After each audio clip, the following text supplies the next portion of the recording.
Yeah, welcome guys to our lesson on Boolean algebra and logic gate. In the last previous ones we looked at binary numbers, so today we'll be looking at Boolean algebras and logic gates. These concepts form the fundamental of digital circuit, which is essential in computer engineering. Today we will explore how Boolean algebra relates to digital circuits and how logic gates implement these principles into the hardware. So by the end of this lesson, you will have a solid understanding of Boolean algebra, its operations, and how they relate to logic gates. We also cover truth tables, which are essential tools for analyzing logical expression. Finally, see how these concepts are applied in real world digital circuits. Boolean algebra. It was actually named. Some will be asking what is Boolean algebra. Boolean algebra is named after a mathematician, which is George Boole. It's a branch of mathematics that deals with logical values. Unlike your traditional algebra that uses numbers, Boolean algebra operates on just two values, true representing 1 and false represented by 0. The simplicity makes it perfect for use in digital systems where everything is ultimately represented in binary. Now, there are three fundamental operations in Boolean algebra. Three fundamental. Now, the first one is AND, which you have here, which is represented by a symbol. This is a symbol which is represented of AND. So you can watch it has the shape of the A for easy understanding to differentiate. So AND has the shape of the A, so it's actually AND. This is a symbol.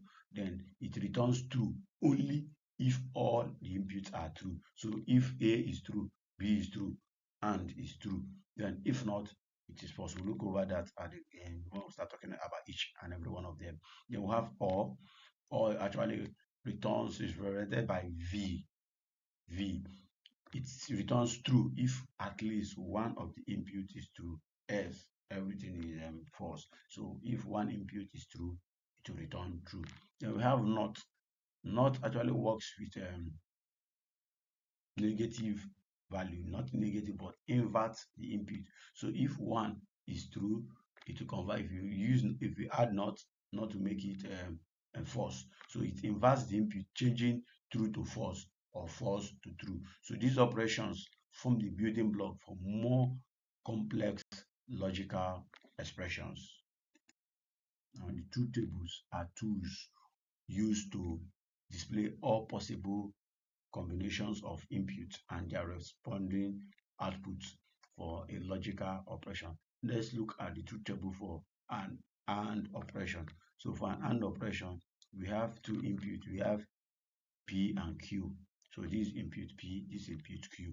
So when you are doing AND, as we discussed, so the purpose of this is when we say that AND actually returns true when all inputs are true, X is produces false. So T is true, P is true, it's actually true. Now T is false, is true, Q is false, it produces false. P is false, Q is true, produces false. So false, false, false. So it only produces true when one of its input is true, or and when both of its input are true, then it produces true. So that's actually for the AND operation. That's for the AND operation. As you see here, the AND operation only results in true when both inputs are true. So it's actually resulting telling you true when both of its inputs are true. Then logic gates. Logic gates are a physical implementation of Boolean operations in electronic circuit. There are three basic gates, and they are the AND gate, which we have here, which is the symbol of the AND gate.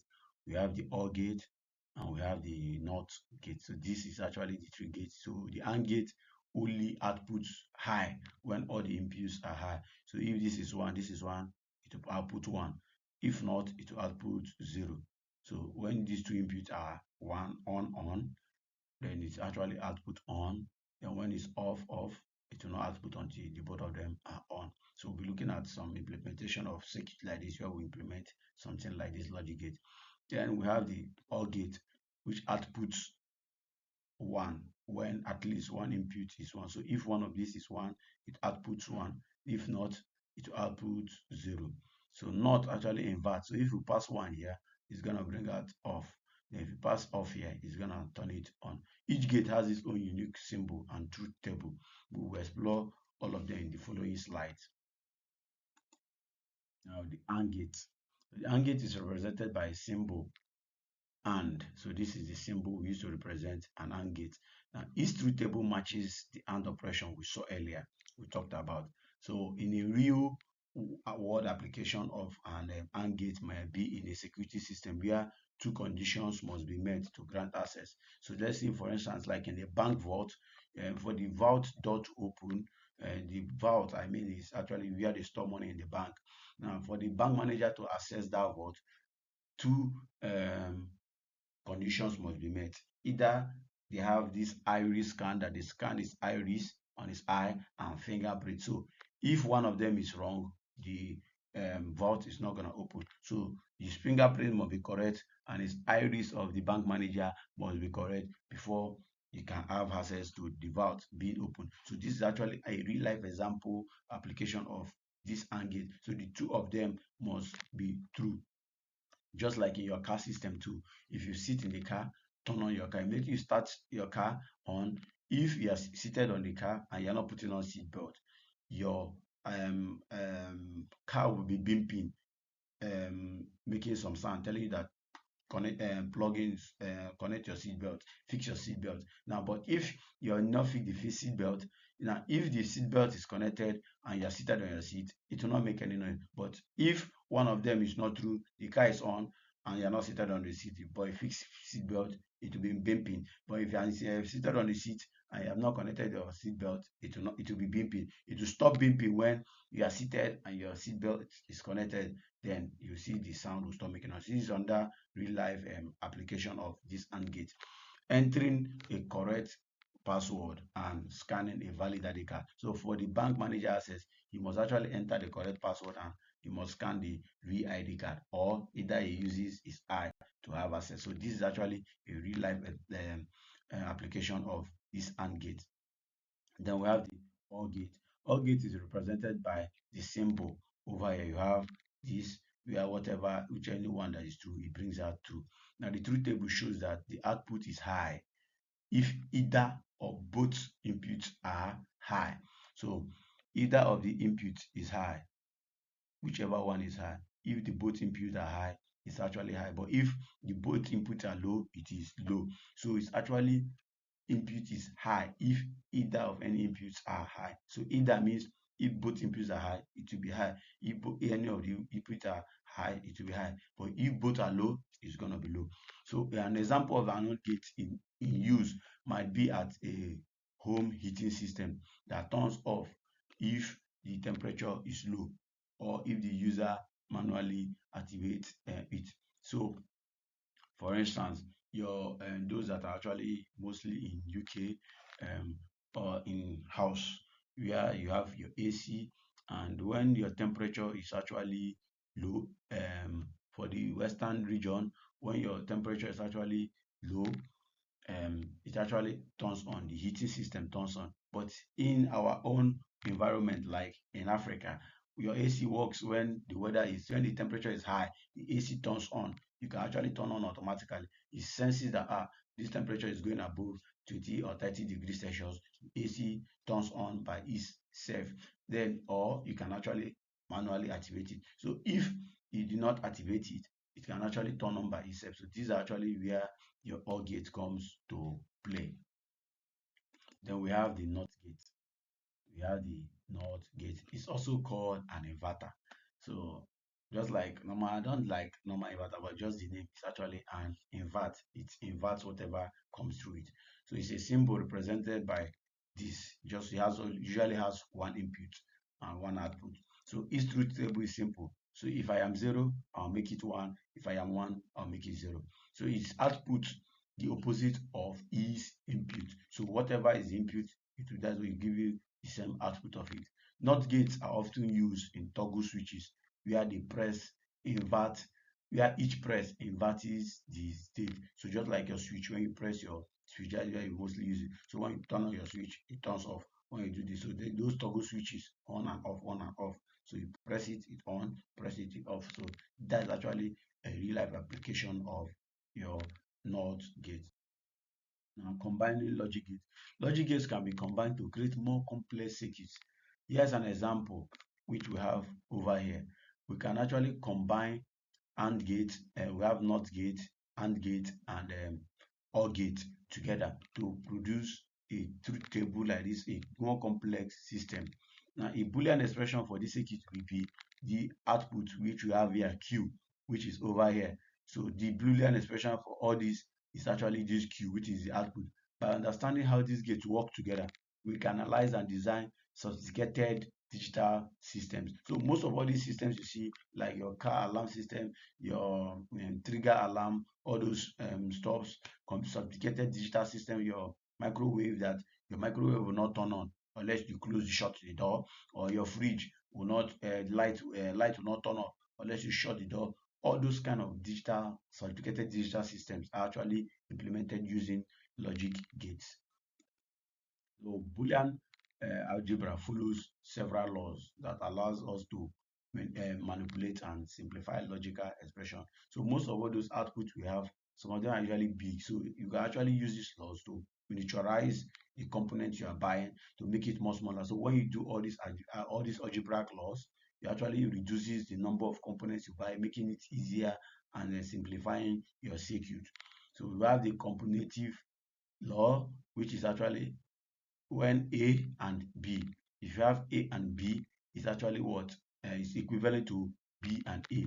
And A and B is equivalent to B and A. So these are actually for the commutative law. So we have the associative law that says that A plus and B and C equals to A and B plus C. Then this is actually what we have here. So they are actually the associative law.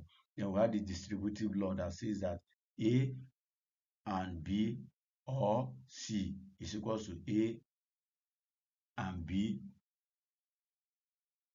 or A and C. So these laws are very crucial for simplifying complex Boolean expressions and optimizing digital circuit. So they are very, very important for simplifying your Boolean expressions and optimizing critical digital circuits. So simplifying it over here, we'll be looking at how to simplify this. So if you watch here, we have A and we have A or B plus, which is this plus means and, negative, which is bar of inverted of A or B. Then we have A or inverted B. So F is the output. So this diagram, this circuit is actually big. We can actually miniaturize it, and this is actually what you just need. So if you get A and B circuit, you can actually add, you can actually implement this output we are trying to do here. So do the calculation. You see the calculation here. You have A and B, A or B and inverted A or B gives you this. So this gives simplified gives you this, which is B, with the both of them are similar. B, A, B or A and A inverted plus your A, B. So these two are inverted plus A gives you 1. So you have B plus 1 plus your inverted B. So when you do this thing together, you get these two. So when you implement this, you have B plus A, which is the same thing as A plus B. So if you get a circuit that you get your logic gate and implement this, you can actually produce the same output. This will also give you. So you can actually try simplifying Boolean expressions in different ways. So Boolean algebra and logic gates are fundamental to computer engineering. For those asking where can I apply this in computer engineering, they are very fundamental. You can use them to design circuit chip. They are used in basic modules in logic gates and also transistors. These are actually where they are used. So they are used in digital circuit design. They are used to create everything from simple switch, use your switch, that's what they use, to complex processors. So all those type of processors, they are actually used in creating that. Then in programming, Boolean logic is used for conditional statement and control flow. So use it to control how your program runs, and also use it in conditional statement. Then we also use it in computer architecture. This principle underline the design of your ALU, which is your arithmetic logic unit, and your control unit. So the processors that controls the processor, these are actually where they are also implemented. To recap what we have learned, we learned Boolean algebra deals with logical values, true or false, and truth table helps us understand these logical operations. Then we have and not are basic logic gates. These concepts are crucial in digital circuit design and computer architecture. Remember, mastering this foundation is key to understanding more advanced topics in computer engineering. So this concludes our lesson on Boolean algebra and logic gates. In case you have any question, we can actually drop a link, your comment in the chat below, and we'll respond. If you need better questions, you can actually message us and we'll help you simplify. We can actually have a one-on-one class where I'll be explaining most of all these concepts or teaching you these concepts better for those that actually want to go understand it better. Then there's actually recommended websites where you can go and access most of all these things to better understand it. You can go to www.theengineeringprojects.com. That's where you can see some of the implementation of all these concepts and where they are applying it. So thanks for watching, and we'll see you in our next class.